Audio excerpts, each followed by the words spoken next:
written by Murphy here.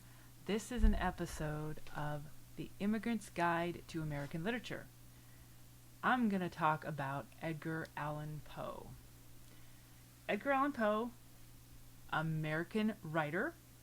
He was born in 1809 and he died when he was 40, so he died in 1849. Most of his works were, in the 1830s, but I'm just talking about when he lived. Let's talk about his books. He is the best macabre writer. There is no one else who is as good as him. Stephen King came later, much later, and if you like that, okay, fine. Yes, but this whole world of macabre owes everything to Edgar Allan Poe. That man can write a short story that is so chilling, so incredibly chilling. He tenses it. He just really uses all of the, horrifying, bloody murder and psychological thrilling kind of language, and he grabs you. But it's not just the macabre, because he likes to tell the mystery. He is also very much a founder of this mystery writing. And how many mystery writers are there? Wow, there are so many. It's a huge industry across the world, and certainly in American literature and English literature. Edgar Allan Poe is his story, Murders in the Rue Morgue, is the one that founds it. That's the one that they look to him for. Now, I'm thinking, okay, but who else was writing at the same time? Maybe he's like, one of many. He's like the best, maybe, but he's one of many. So I was looking at Victorian literature, early Victorian literature, and certainly Dickens comes to mind because he had some macabre parts of his stories too. He definitely liked to throw in the spontaneous human combustion from time to time, or gory, yucky, bloody things in his stories. They weren't nearly as concentrated as Poe's short stories, but he would have them.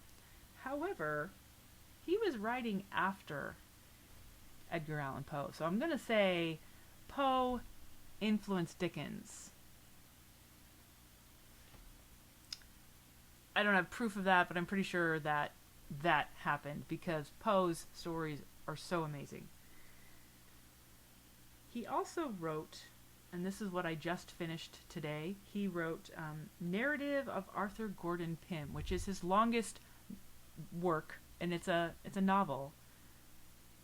It was so yummy to read this book. Oh my gosh, he threw everything into this book. There are so much tension, so much life, harrowing, nearly dying, and tension, and what are we going to do, and oh, we're going to die, but now he's going to save, we're saved, but oh, it got taken away.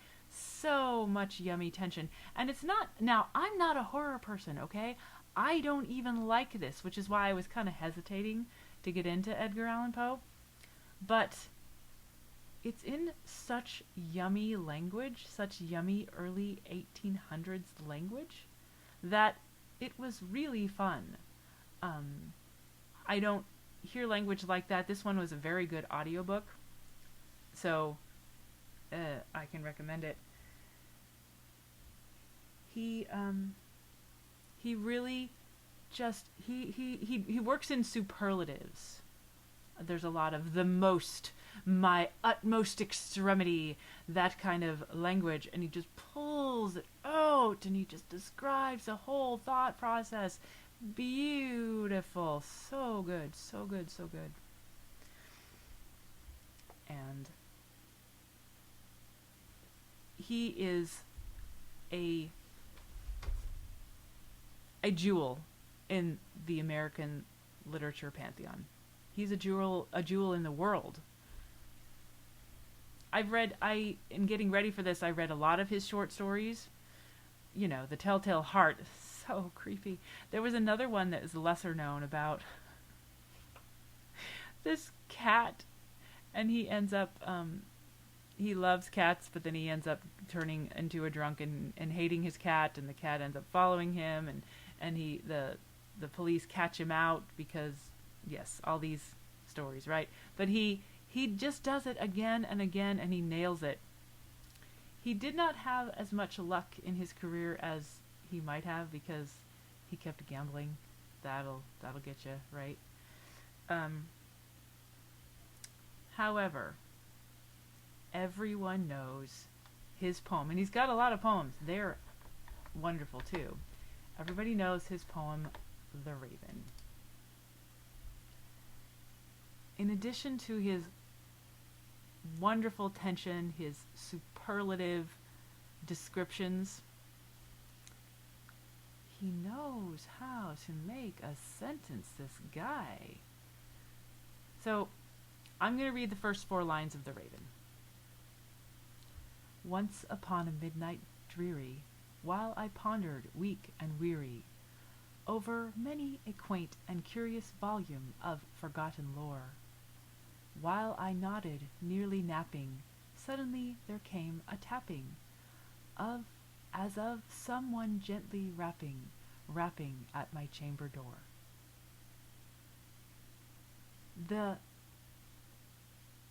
The meter of these lines just blah, blah, blah, they want to run out of my mouth. I had to read that slowly so I didn't just rip out this kind of sing-songy meter. But those lines, listen to this. Dreary, weary. So he has these rhymes internal to the line, and he also has a lot of alliteration. Weak and weary. Nodded, napping, tapping. Well, tapping is a rhyme, but he picks out these just delicious, careful little special ways that these words sound amazing.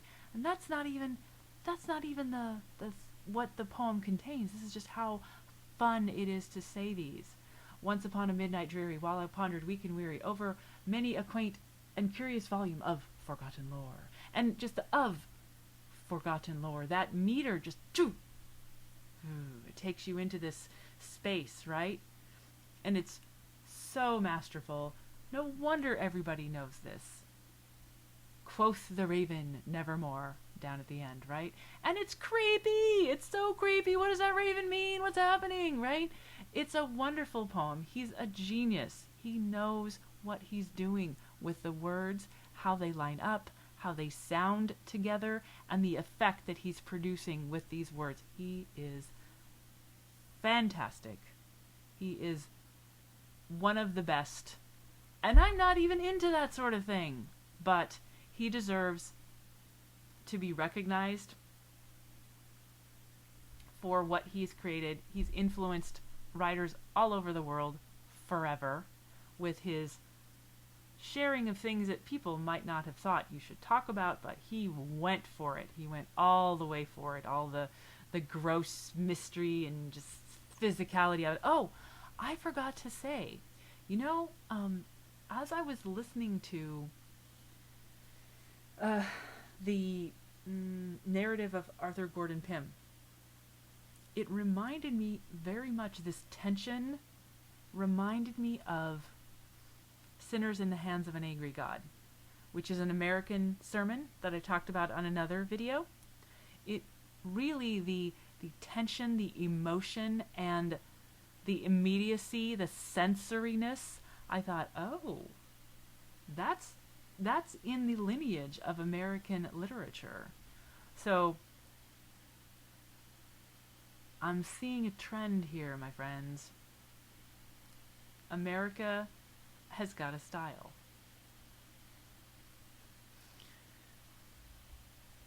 Even if, like me, you guys don't like horror, these works are worth reading.